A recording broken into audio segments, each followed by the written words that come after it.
So when it comes to the government, they love to waste your money. Now, I know I say that quite often, but you must admit the way the government wastes money, it is like nothing that we've ever seen before. Because you can see this question here from Rupert Lowe, and he asks the Secretary of State for Science, Innovation and Technology for the total estimated cost to the public purse, so I hate that phrase, of experiments to dim the sun. I'm sure you've seen it in the recent weeks, where the government want to try and dim the sun. And on it, to me, it doesn't make a lot of sense. To be fair, that's probably because the whole thing doesn't actually make much sense anyway. And you can see we got, now I'm not quite sure, but it's Clark. It's Clark.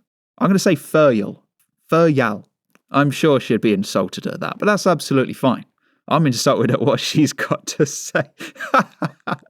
Because it says the Advanced Research and Invention Agency's Climate Cooling Programme has been backed by £56.8 million. And that's our money as well. So it's a plan that nobody wants. And it's a plan that's going to cost us £56.8 million. It's just annoying, isn't it? It really is. I'll give you an analogy. It's kind of like, let's say that, I don't know, like, let's say you've got a kid. Or like a teenager, or like a young adult, or something like that. And you keep telling them to not do something specific.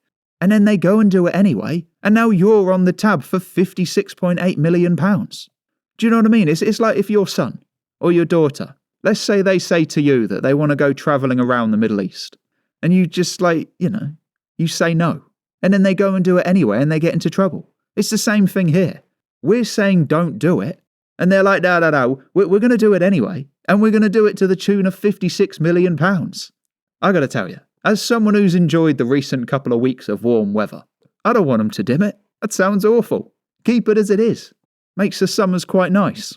And I will say as well, this is a great website. And you're going to be seeing a lot more of it in the coming weeks.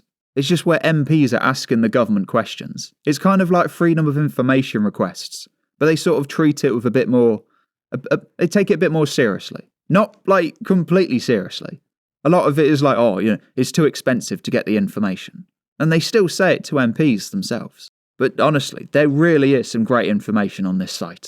And if you're interested in the government doing bad things, then why don't you have a look at this video where they actually do something good for once? This country has gone crazy.